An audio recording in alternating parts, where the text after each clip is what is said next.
conosco, e eu queria convidar você a estar abrindo a sua Bíblia lá no livro de Eclesiastes, capítulo 1. Nós vamos ler do versículo 1 até o versículo de número 11. Eclesiastes, capítulo 1, versículo 1 ao versículo de número 11. Os 11 primeiros versículos deste livro, um livro de sabedoria, escrito pelo Salomão, é dado a ele como autor deste livro. Está lendo versículo 1 do capítulo 1 de Eclesiastes até o versículo de número 11. Eclesiastes, capítulo 1, de 1 a 11.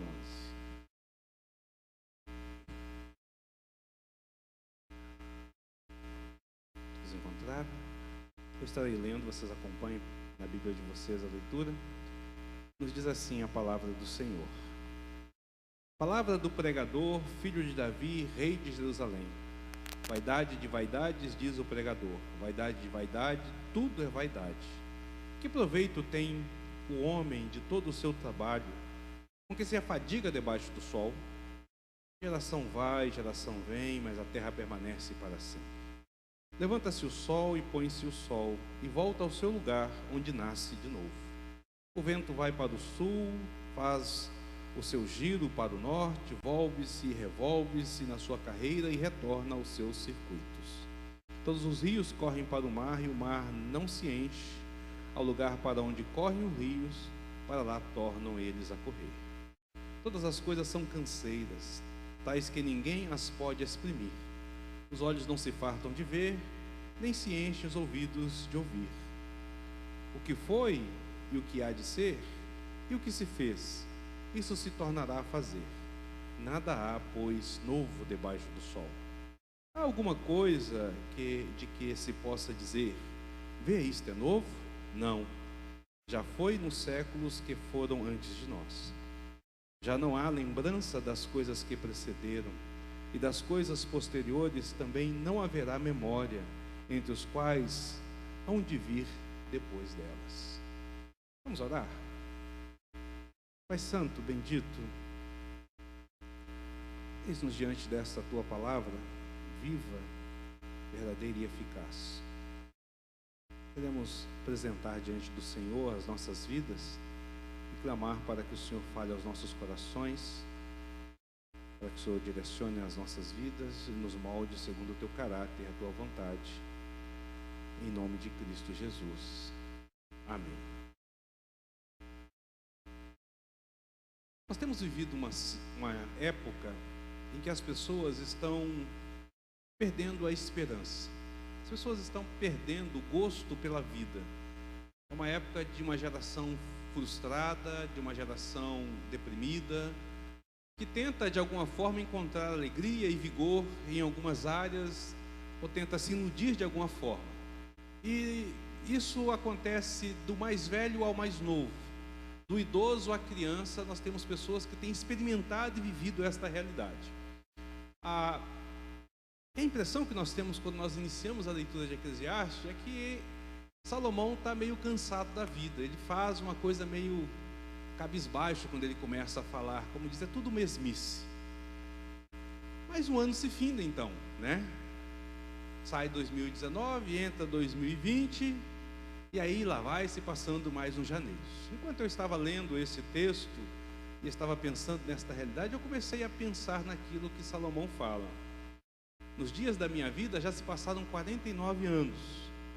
Estou a entrar no meu 50º, se assim o Senhor me permitir. Então mais um janeiro, 3 de janeiro, 50 anos de existência. E aí eu comecei a analisar os meus dias, e parece que a gente fica num ciclo sem fim. Entra ano, sai ano, entra ano e sai ano. E aí a gente tenta se iludir, achando que haverá alguma grande novidade, que há algo mais. Porém, na verdade, a gente só vê canseira e enfado, repetição. E eu creio que se você for sincero e olhar para a sua vida pela perspectiva destes anos, você vai ver que não há diferença. Mas talvez você não esteja convencido com isso, ou não queira se convencer. E desta verdade, então você vai argumentar: mas pastor, e quantas novas descobertas da ciência? E quanta nova tecnologia na medicina, novo desenvolvimento na questão econômica? Como não há novidades nessa vida? Bom, quanto a este argumento, eu afirmo que mesmo todas as descobertas e invenções da modernidade, ainda assim a nossa vida continua num ciclo vicioso que dá em nada. Temos novos brinquedos, temos novos meios de entretenimento, temos novos meios de conforto, mas temos uma única e mesma vida neste mundo, que se resume em correr, correr e correr. Neste mundo, a gente corre, corre e a gente nunca alcança. Pelo menos algo que seja palpável, algo que a gente possa se assegurar, algo que seja durável, algo que seja real. Nossos objetivos de vida se resumem em fumaça, em vapor. Nosso mundo é corre, corre, mas nunca nos damos por satisfeito nessa corrida. Nós corremos para comprar o carro que nós desejamos, para ter a roupa melhor que nós escolhemos, o melhor celular, para termos uma família ideal, para termos um diploma e um alcance maior. E quando nós chegamos aonde nós chegamos, aonde achamos que deveríamos de chegar, nós olhamos e percebemos que saiu um carro mais moderno e mais novo, que tem um celular melhor, que a minha família está no ideal, mas tem um ideal ainda melhor do que a família que eu tenho, que a roupa que eu tenho já não está na moda, eu preciso de uma roupa mais moderna, né? Que a casa que eu fiz, bonita, ideal, agora surgiu uma tecnologia ou algo mais bonito, e algo que chamou os meus olhos e eu quero dar uma melhorada, um up nela. E aí nós reiniciamos o ciclo correndo atrás desses ideais novamente, e mais, e mais. Esta é a vida, estes são os nossos dias, e esta é a mensagem de Eclesiastes. O contexto por trás do livro de Eclesiastes é a vida em Israel num tempo de muitas mudanças. Israel estava saindo de uma comunidade basicamente rural, estava tendo novas descobertas e novas conquistas. Com o rei Salomão e a paz que se achegou em todo o território, que se expandiu grandemente na época de Davi, tornou-se um império muito forte, houve então uma mudança de característica. Israel não mais é uma comunidade agrícola, mas por conta da sua localização, ela se encontra agora numa condição de comércio internacional. Ela é uma encruzilhada entre o Egito, a Europa e a Ásia. Para poder chegar ao Egito, tinha que passar pela Europa, ou para chegar da Ásia para o Egito, ou da Europa para o Egito, tinha que passar por Israel. Aquele local ali, então, se torna uma convergência comercial muito grande. Nós lemos lá que Salomão importava cavalos do Egito e vendia para a Ásia, e ele trazia material da Ásia e vendia para o Egito. Então o comércio, a balança comercial se torna muito forte. O padrão de Israel se torna uma moeda de troca, um local de negociação, e ficam cada vez mais ricos. Os israelitas então estavam se apressando para se enriquecer. Você poderia ficar rico da noite para o dia, também podia quebrar da mesma forma se você fizesse um negócio errado, nessa balança que fazia, nessa correria que fazia neste mundo ali, nesse contexto, nessa mini globalização do mundo em que eles viviam. Nós vivemos algo bem parecido nos dias de hoje. Nós vivemos algo bem parecido em relação a isso. Israel corre para esse progresso, corre para essa direção, corre para alcançar essas coisas.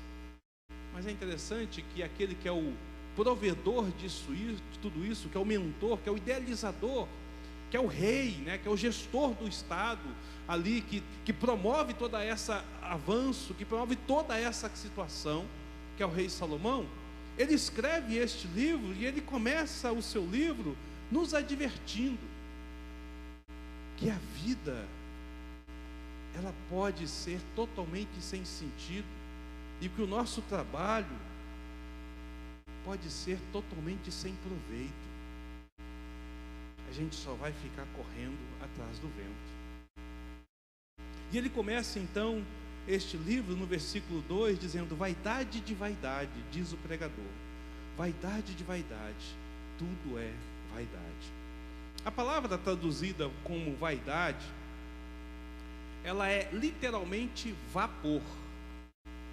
Ela é um sopro de hálito quente. Sabe quando você sai numa noite fria ou numa manhã bem fria, e aí quando você está falando sai aquela fumacinha, aquele hálito quente da boca? Essa é a ideia da palavra vaidade aqui. Essa é a expressão, esse vapor que sai. Essa que é a ideia que é apresentada. E ele vai dizer que tudo é vaidade, ou seja, tudo isso é um vapor quente, é um hálito quente. Sai casa de manhã, aí você fala ou você sopra, e aquele hálito quente então sai dos seus lábios, da sua boca. Você vê durante alguns instantes e logo some. Todas as coisas neste mundo são como esse hálito, como este sopro, como este vapor. É o que diz Salomão, é o que diz o pregador. Ficam aqui por um momento e aí se vão. O interessante é que a palavra de Deus, ela colabora com esta realidade. Por exemplo, o salmista, no Salmo 39, versículo 5, diz: deste os meus dias o cumprimento de alguns palmos. A tua presença, o prazo da minha vida, é nada. Na verdade, todo ser humano, por mais firme que esteja, é pura vaidade. A mesma coisa, é puro sopro, é puro ar quente. No Novo Testamento, Tiago usa a imagem de forma similar, e ele escreve: sois apenas como a neblina que aparece por um instante e logo se dissipa. Tiago capítulo 4, versículo 14. Se você pega uma pessoa mais velha, e pergunta a essa pessoa sobre a sua vida, ela pode ter 90, 100 anos, pode estar fazendo 50, como é o meu caso, e elas vão concordar que a vida de fato parece por um instante. Eu fiz 29 anos de casado ontem, parece que foi ontem. Eu falei, gente, eu estou ficando velho, careca, barrigudo, gordo, cabelo está ficando branco, mas parece que foi ontem. Eu conversando com meu pai, 72 anos, ele falou assim: rapaz, eu tenho 72, mas a mente não quer aceitar. E às vezes eu quero fazer coisas que eu sei que eu não posso fazer mais. Então, é muito pouco tempo. A gente tem uma irmãzinha aqui, a dona Margarida, 102 anos. Você conversa com a dona Margarida, ela fala assim: não, a vida está boa, mas se eu pudesse viver um pouquinho mais, seria bom. Então a gente sempre tem isso. Hoje está aqui, amanhã não mais. É isso que o pregador quer ensinar a Israel e a nós, a saber que a nossa vida é extremamente breve nesta terra. É como um sopro que na manhã de inverno nós o vemos de forma repentina e breve, por um momento, e de repente já foi, passou, acabou. Nossos irmãos Silvio e Eva saíram daqui com seus filhos, animados por umas férias que todo ano eles fazem junto aos seus parentes, nas regiões para onde eles vão, para o Nordeste. E nessas férias são surpreendidos com uma doença terrível no seu caçula, um câncer. Que coisa! Que coisa! Então a vida é assim. É esse correr constante, essa luta constante. Mas há mais nesta imagem, além da brevidade da vida, além desta realidade breve. O sopro em uma manhã fria de inverno, ele não pode ser agarrado. Já tentou agarrar o seu hálito, segurá-lo para si? Não consegue, né? Ele não apenas desaparece rapidamente, ele não apenas dura com muito pouco tempo, mas ele parece ser uma substância vazia, uma substância informe e enganosa. Ela tem uma aparência, mas ela não tem uma realidade física, ela não tem uma realidade proporcional, ela não tem um jeito de você agarrá-la. A nossa vida então é transitória, a nossa vida é enganosa. Ela não faz sentido. Tudo parece algo sem propósito, tudo tem uma visão de fútil. Vaidade de vaidades, diz o pregador. Vaidade de vaidade, tudo é vaidade. E aqui ele usa a expressão vaidade por 2 vezes, e a ideia aqui é um super relativo. Quando nós falamos santos dos santos, nós dissemos, esse é o local mais santo do templo. Quando se fala céu dos céus, é a parte mais alta dos céus. Então quando ele fala vaidade de vaidades, ele está dizendo que é uma vaidade maior do que qualquer outra coisa. É uma inutilidade maior que qualquer outra coisa. O escritor de Eclesiastes repete essa expressão, nos dando a entender então que a vida humana é totalmente inútil. Olha só, é totalmente sem sentido, é totalmente vazia. A gente coloca uma magia na virada de ano, né? Dia 31 para o dia 1º, dá a impressão que é uma coisa especial, e é só mais um dia. É só mais um dia. A gente coloca uma magia na virada de aniversário, mas é mais um dia. E o escritor vai dizer, gente, isso aqui é só mais um dia. Só mais um. E para provar isso, então Salomão examina a vida por diferentes aspectos. Ele examina a vida dele, a vida de Israel, a nossa vida, por diferentes aspectos, por diferentes ângulos. Nessa passagem, ele observa pelo ângulo daquilo que nós ganhamos na vida através do nosso trabalho. No versículo de número 3, ele levanta então essa questão: que proveito tem o homem de todo o trabalho com que se avadiga debaixo do sol? A resposta esperada é nenhum. As pessoas não têm nenhum proveito de todo o trabalho que realizam debaixo do sol. A palavra proveito aqui, ela aparece no livro de Eclesiastes 9 vezes. E isso que é traduzido como proveito, a ideia é de ser deixado, de permanecer. E era uma visão comercial. Era uma palavra que era usada dentro de um contexto comercial. Era a ideia do seguinte: você está fazendo um negócio, você faz um investimento, e aí você tira todas as despesas e você recebe essa parte no final, é o lucro.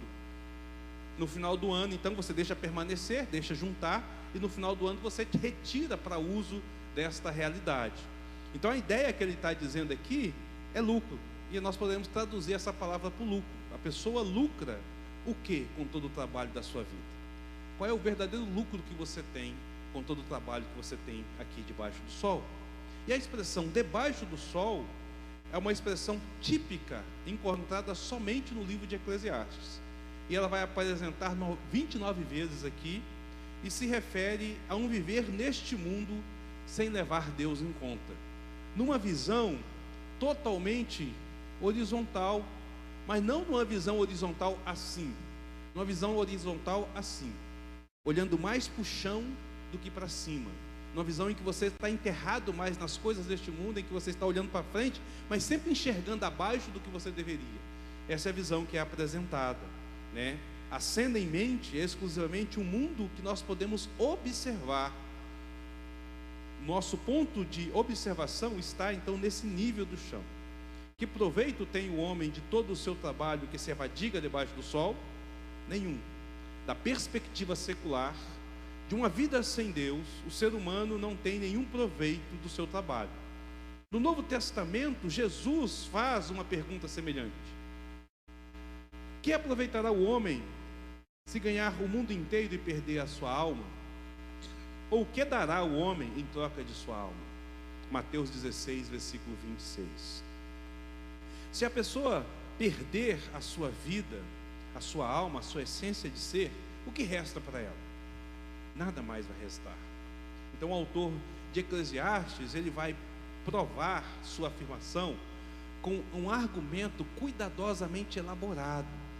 Ele compara então essa futilidade da vida, essa inutilidade da vida, né? Este correr atrás de vento, esse correr por correr, com ciclos que nós podemos observar a partir da natureza.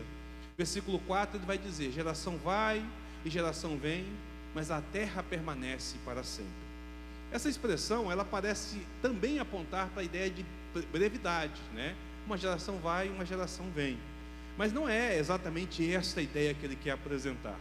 Se a gente quisesse falar de brevidade, nós diríamos normalmente assim: uma geração vem e ela vai. Mas o autor inverte essa ordem. Uma geração vai e a outra vem. Essa ordem das palavras aqui nesse versículo, na verdade, coloca a ideia de substituição da geração. Uma geração substitui a outra. Essa se foi, vem uma outra, fica no lugar dela. Este processo é um processo de substituição natural. Passou, mas já chegou outra. Passou, mas chegou outra. A terra continua, vai andando, né? É você no seu trabalho. Você faz um trabalho excelente, maravilhoso. Você sai do trabalho, alguém faz o seu trabalho, talvez até melhor do que você. Você não é insubstituível. Não é insubstituível. Então essa é a ideia que é apresentada aqui nessa proporção, né? Apesar das constantes mudanças, a verdade é que nada de fato muda. Não tem proveito algum. E o versículo 4 é similar ao versículo 7. Todos os rios correm para o mar e o mar não se enche. Apesar de toda a água ser derramada no mar, ele não enche.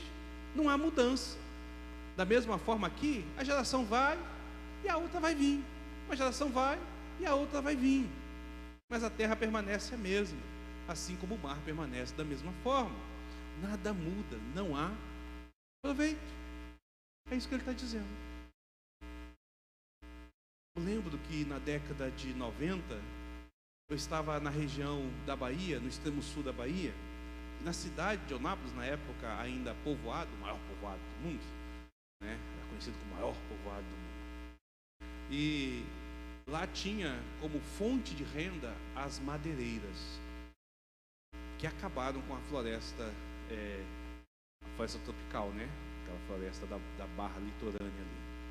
Eu lembro quando eu cheguei em Eunápolis, você, para ir de Eunápolis a Porto Seguro, a uns 62 quilômetros, você passava por regiões de mata fechada. Havia árvores fechando o trecho. 6 anos depois, estava tudo pasto. Tinha desmatado tudo. E aí houve uma situação interessante. Por conta desse desmatamento que estava acontecendo, desse aceleramento do desmatamento que estava acontecendo, o governo, então, federal, determinou que deveriam de ser fechadas essas madeireiras. Todas as madeireiras, no único dia, 500 madeireiras foram fechadas. Todas foram lacradas pelo IBAMA Conselho. Nenhuma mais teve autorização para poder cortar. Eu lembro que na cidade houve um alvoroço, porque não falou assim: meu Deus, a cidade vai morrer, vai virar uma cidade fantasma. Acabou a cidade, acabou a fonte de renda, acabou o emprego, acabou tudo. E aí o pessoal começou a migrar para aqui para cima. Altamira, Sailândia, vieram tudo aqui para essa região para cortar as madeiras daqui. O pessoal começou a ir embora. E a cidade ficou num caos. E as pessoas falaram: pronto, acabou, nossa geração morreu, acabou tudo. A cidade está lá, grande como sempre, mudou o foco, virou uma área de comércio diferenciado. O comércio em Porto Seguro, o turismo em Porto Seguro explodiu, e aí trouxe mais um outro tipo de situação. O comércio de serviços aumentou, aquelas fazendas que antes só cortavam, agora passou a ser produtora de café, de mamão, de outras coisas. As culturas mudaram e a geração passou e outra veio no lugar. Tenho certeza que Araguaína viveu um ciclo semelhante, de uma prosperidade de uma coisa e acabou, e depois a prosperidade de outra e acabou. Então, aqui o Parque Simba, tinha uma grande indústria ali, acabou a indústria, a cidade não morreu, foi embora e continua vivendo. Então a ideia é essa: a terra continua, a vida continua. Então você está se esforçando, trabalhando para manter algo que vai acabar e outro vai colocar no seu lugar. Essa é a ideia que é apresentada, né? Da terra, então, dessa visão da terra, o pregador se move para a direção do sol, e ali também observa ciclos que não mudam. O versículo 5 vai dizer isso. Essa descrição do sol é totalmente diferente de uma descrição que é empolgada do salmista. No Salmo 19, versículos 4 e 5, o salmista diz assim: aí, a ideia de confins da terra, aí dos confins da terra, pôs uma tenda para o sol, o qual, como noivo que sai dos seus aposentos, se regozija como herói a percorrer o seu caminho. A visão de um sol imponente, forte, de um sol vitorioso, de um sol viril, a ideia de algo assim heróico, algo grandioso, né? Algo maravilhoso. Em Eclesiastes nós lemos: o sol se levanta, o sol se põe e volta ao seu lugar, onde nasce de novo. A ideia por trás desse versículo é como se o sol estivesse num esforço para voltar de onde veio e recomeçar, como se estivesse cansado deste ciclo. É como se ele olhasse assim: mas até o sol já se cansou de fazer esse ciclo, é a mesmice a vida toda. O sol respira com dificuldade para cumprir essa enervante tarefa de amanhecer e anoitecer. E aí o que ele faz? Ele não realiza nada. Ele amanhece e ele anoitece. Ele amanhece e ele anoitece. Não há oportunidade para descanso, não há oportunidade para se recuperar, para refletir sobre o seu desempenho, sobre o que foi feito. Quando acabou a tarefa, no outro dia já tem que fazer novamente. E o sol então vive neste ciclo. E tudo uma repetição sem fim, sem pausa. É um trabalho monótono, é um trabalho sem descanso. Então ele diz: é um trabalho sem proveito para o sol. Da terra e do sol, o autor de Eclesiastes se volta agora para o vento, versículo 6. Enquanto o sol, pela nossa perspectiva, pela perspectiva daqui da terra, se move do oriente para o ocidente, ele nasce, põe, numa linha contínua. O vento vai do sul e volta para o norte. Mas ao contrário do sol, que está preso num ciclo constante, a ideia que se apresenta é que o vento parece mais livre. O pregador chama a atenção para os movimentos rápidos e repentinos, pela espécie de liberdade que parece que o sol vai ter, Versículo 6, ele vai dizer: o vento vai para o sul, faz o seu giro para o norte, volve-se e revolve-se na sua carreira. A ideia é: ele faz um giro, ele se movimenta, ele vem para aqui, ele vai para ali. Parece que ele está solto, ele não está preso, ele não está aqui, reto, mas ele vai ali, ele vem aqui, ele corre para cá, corre para lá. Então a ideia que está apresentando é que parece que há mais liberdade para o vento, mas o desfecho das idas e vindas do vento é o mesmo: retorna aos seus circuitos. Mesmo o vento que parece que está solto, ele ainda está preso a um circuito, a uma limitador, a uma condição da qual ele tem que fazer, que vai gerar canseira. Até mesmo ele volta à sua rotina. Até mesmo o vento segue um caminho fixo e não há ganho nessa realidade. Terra, sol, vento, mar, versículo 7, nós já falamos sobre ele. O mundo todo é um cenário de intenso movimento, de intensa atividade. Mas isso é significativo? Todo este movimento que caracteriza o cosmos dá a impressão de que algo está sendo realizado, mas são ciclos constantes. São retornos de início, de ida e vinda, de ida e vinda, de ida e vinda. Essa é a ideia. Embora milênios passem, toda aparência de progresso é apenas uma miragem. A atividade é abundante, mas tudo está num círculo infinito. Sabe como aquele ratinho na gaiola, que ele entra numa rodinha, corre, mas ele não sai do lugar. Aí ele desce, come um pouquinho, bebe uma água, e aí ele volta, corre, mas ele está na gaiola. A ideia é essa. Esse mundo é uma gaiola. Corre, mas não sai, não vai para lá, não vem para cá, está ali. Essa é a ideia que é apresentada, Nada é alcançado. A Terra continua a mesma, o Sol trabalha sempre da mesma forma, sempre na sua órbita, o vento sempre recorre aos seus circuitos, o mar nunca se enche, você olha, observa e está tudo do mesmo jeito. Toda a realidade desta vaidade, deste sopro, é resumida no versículo 8. Todas as coisas são canseiras, tais que ninguém as pode exprimir. Os olhos não se fartam de ver, os ouvidos não se enchem de ouvir. Agora aqui, porém, ele oferece uma ilustração para a vaidade da vida humana, para esse inutilidade, esse sopro da vida humana.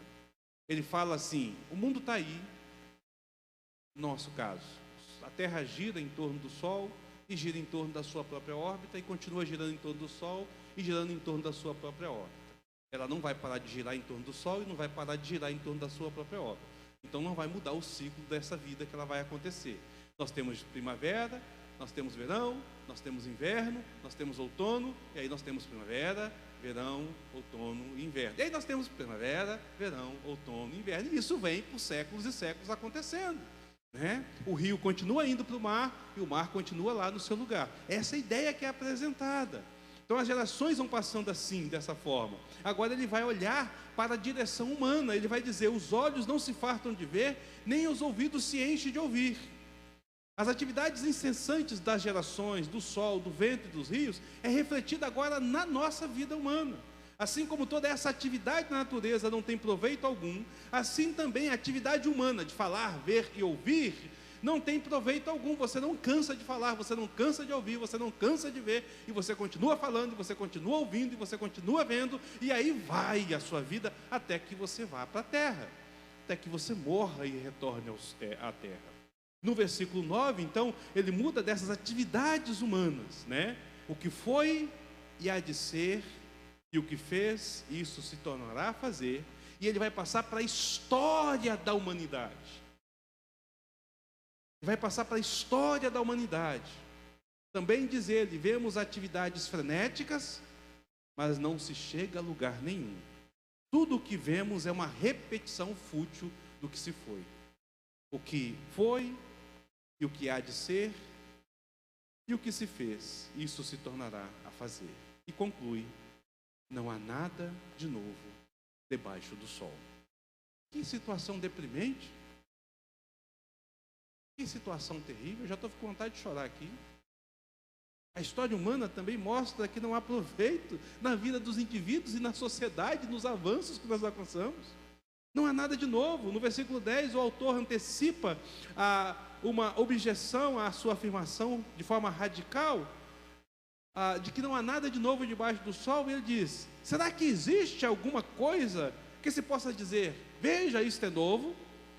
E a sua resposta é curta e abrupta: não. Já existiu tempos passados, mesmo antes de nós. Sabe o que ele está dizendo? É assim: ei, pastor, nasceu um bebê, isso é novo.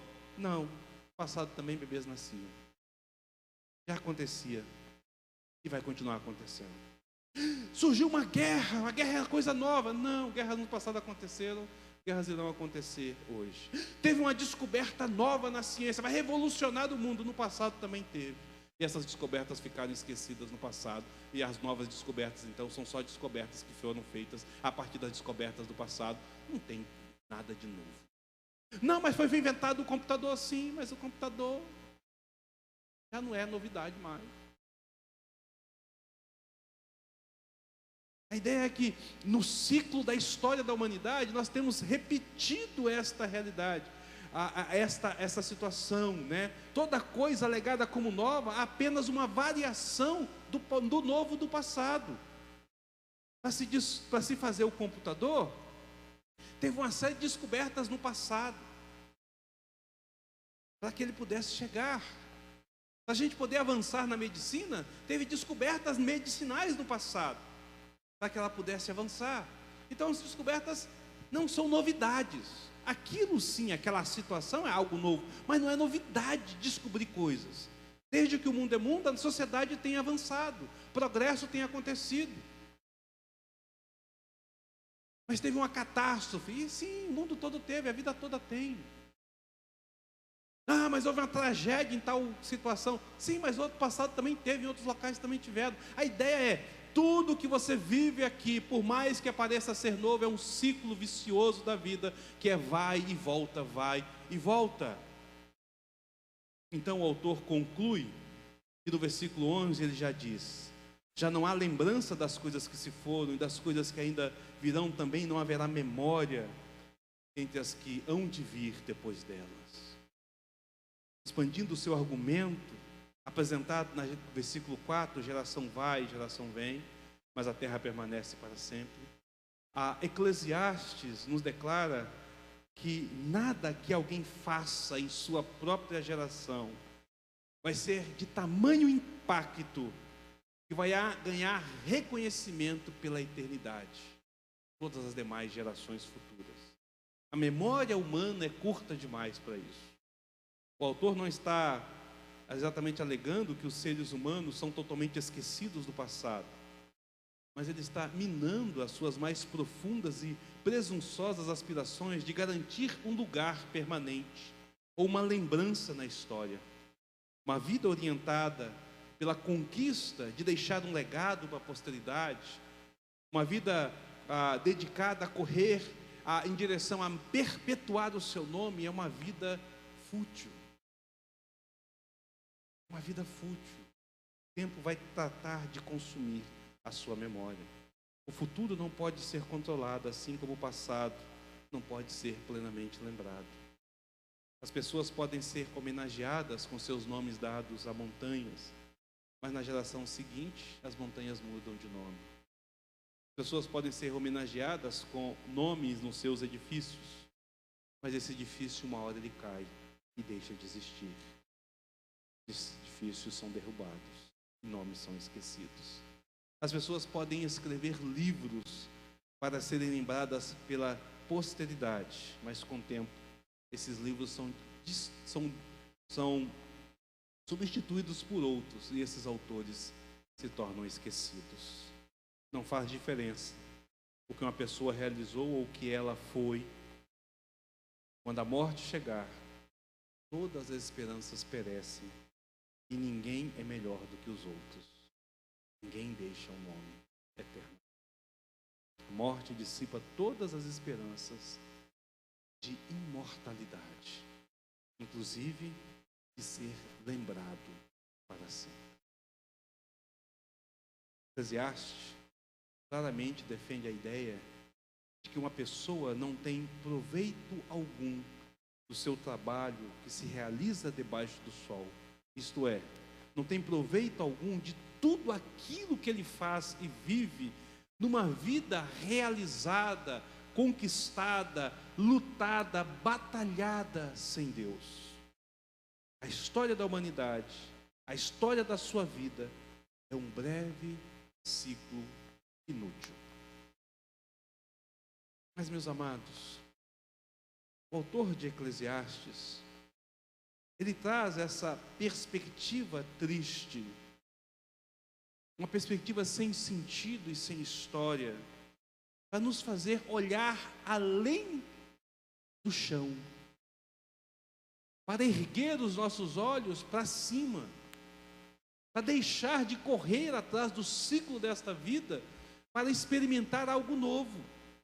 A intenção do autor, e no final do livro nós vamos perceber isso, quando ele fala que você, jovem, deve de regar-se da sua vida, aproveitar a sua vida, mas lembra que você terá que prestar conta a Deus, é de dizer que se você pode viver tudo isso aqui, e pode viver uma ilusão de conquistas, você pode viver uma ilusão de mudanças, uma ilusão de transformações, mas é tudo vapor. Rápido e sem forma, sem vigor, sem existência. A vida não se contenta com isso. A nossa geração é uma geração doente.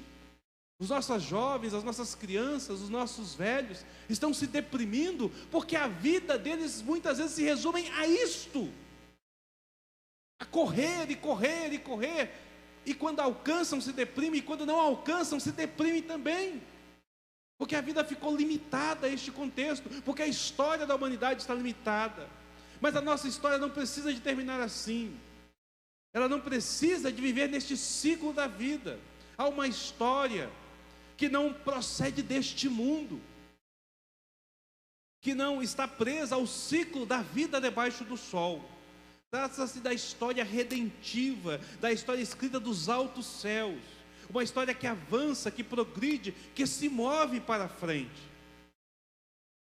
Há de fato um evento radicalmente novo. Jesus, o Filho de Deus, entra neste mundo. Ele mesmo diz: vós sois de cá de baixo, eu sou lá de cima, vós sois deste mundo, eu deste mundo não sou. João 8, 23. Jesus dá uma nova palavra. Se vós permanecerdes na minha palavra, sois verdadeiramente meus discípulos, e conhecereis a verdade, e a verdade vos libertará. João 8, 31 e 32. Jesus também oferece um novo nascimento. Não o nascimento desse ciclo da vida, mas um nascimento totalmente novo, para entrar no reino novo. João 3, 8. Estabelece conosco uma nova aliança. Lucas 22, 20. E mais importante, ele vence a própria morte. Mateus 28, 5 a 6. De fato, por causa da nova era que Jesus inaugurou, João então, numa visão do amanhã, numa projeção além da realidade dessa vida debaixo do sol, ele vê um novo céu e uma nova terra, e ouve a promessa de Deus: eis que faço nova todas as coisas. Apocalipse 21, versículo 5. Mas, querido, a Bíblia conta a história da humanidade desde Gênesis, apresentando esse elemento novo do ciclo da vida, esse elemento redentor, transformador, que pode fazer sentido à vida e à nossa história. Enquanto Deus se revela ao homem, escrevendo a história de um povo, podemos perceber um verdadeiro progresso, com novos eventos, novas realidades, com novas esperanças. Vemos a evolução de uma mensagem obscura tornar-se agora real, viva, abundante. Vemos o que outrora era um mistério, agora no Novo Testamento é revelado como o Salvador. Neste ano que está para iniciar, neste meu 50º aniversário, não há um ciclo repetitivo, vazio e sem sentido. Na verdade, há muito tempo ele não é assim na minha vida. Eu sei que na vida de muitos aqui não é. Porque embora o homem não possa ganhar nada de proveito do seu trabalho sem Deus, por meio de Jesus Cristo, há muito a ser ganho. Esse novo trabalho, nessa nova perspectiva. Paulo escreve: no Senhor, o vosso trabalho não é vão. 1 Coríntios 15, 50. Ele não está dizendo para você deixar de ser médico, enfermeiro, auxiliar, escriturário, advogado, professor, faxineiro, zelador. Ele não está dizendo para você deixar a sua vida e agora se enclausurar no monastério e dizer assim: vou trabalhar para Deus para minha vida ter sentido, porque a vida no monastério vai se tornar também uma repetição. Ele está dizendo: incorpore na sua vida, traga para a sua vida a realidade redentiva de Deus, traga Deus para dentro de si. Experimente algo diferente no progresso da sua vida. Não trabalhe porque é perecível. Trabalhe por ouro e prata nos céus, onde a traça não corrói e não há oportunidade de roubo. Trabalhe por algo mais do que a realidade do que você está vendo. Não se preocupe em ter um diploma para ser o melhor doutor, o melhor médico, o melhor advogado, o melhor engenheiro, mas procure ter um diploma para glorificar a Deus, para que Deus seja exaltado através da sua profissão. No seu estudo, faça o melhor para que Deus seja glorificado. Na sua casa, faça o melhor para que Deus seja glorificado. No seu trabalho, dê o melhor, não pelo reconhecimento deste mundo, mas para que Deus seja glorificado. Traga sentido à sua vida para algo além desta terra, para algo que está além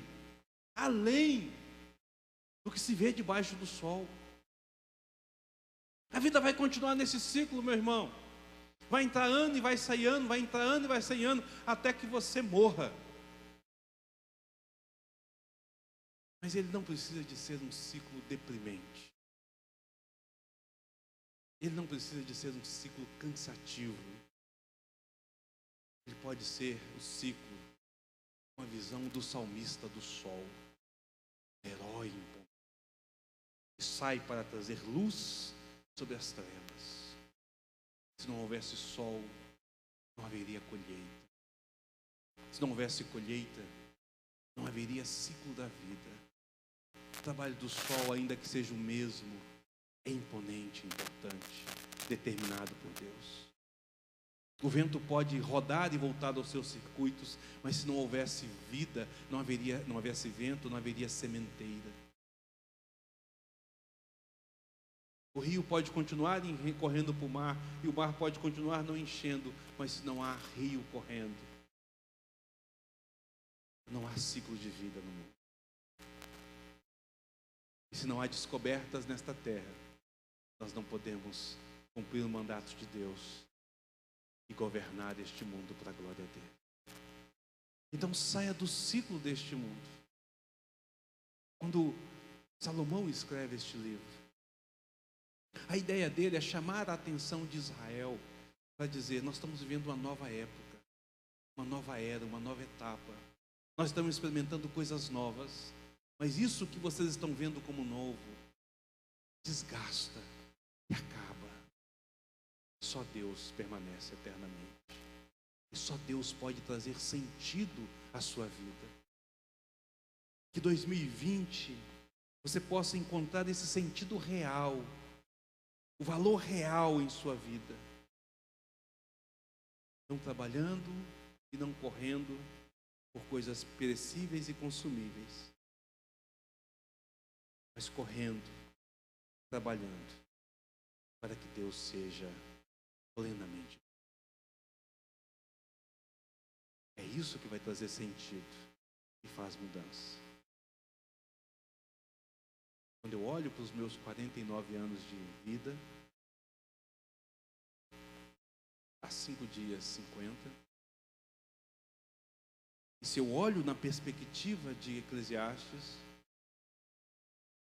eu vou sentar no cantinho, ficar na posição de feta e chorar. Que vida chata.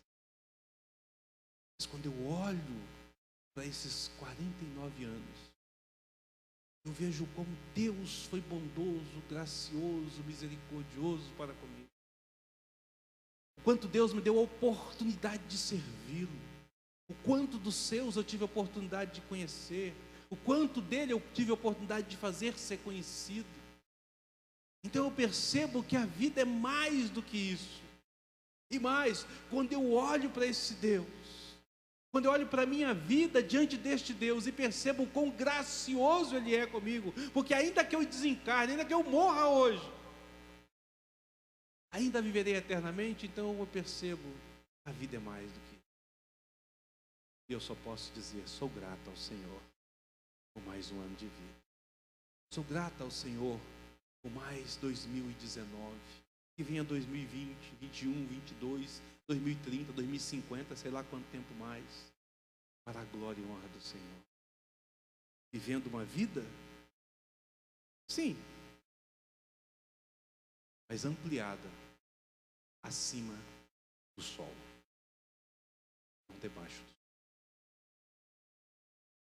E a pergunta que eu faço nesta noite é: e você, meu querido, que adentrou nesta noite? Que está nos visitando, ou que é membro da nossa igreja, como é que você tem visto a sua vida e como é que você tem vivido a sua vida? Será que talvez você não esteja correndo atrás de vento e é hora de correr atrás do real? Baixe sua cabeça, feche seus olhos. Tenha uma oportunidade, um momento de pensar sobre você. Faculdade que você não conseguiu entrar, o que você entrou, o curso que você não conseguiu fazer, o que você está fazendo, o carro que você queria comprar ou não comprou, a casa que você queria ter, ou tem, ou não tem, a roupa que você queria usar, ou que você está usando ou não usou. Pense na sua vida, nas coisas que você tem, nas coisas que você tem conquistado. Pergunte a si mesmo, até que ponto tudo isso que eu conquistei ou não conquistei é para a sua glória, Senhor.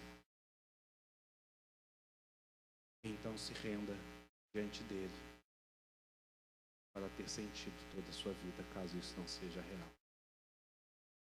Pai Santo, Bondoso e amado Senhor,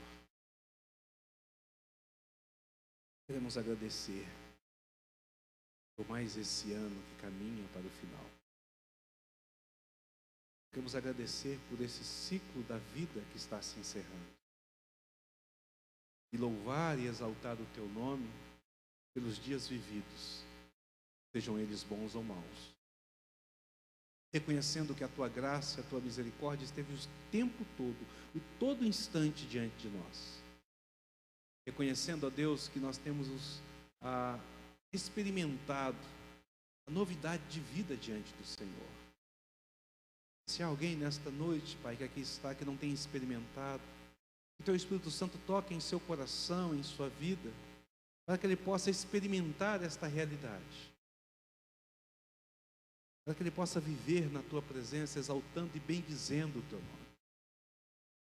Seja, Pai, com a Tua igreja, seja com cada um de nós, para louvor, glória e honra do Teu santo nome, em nome de Cristo Jesus.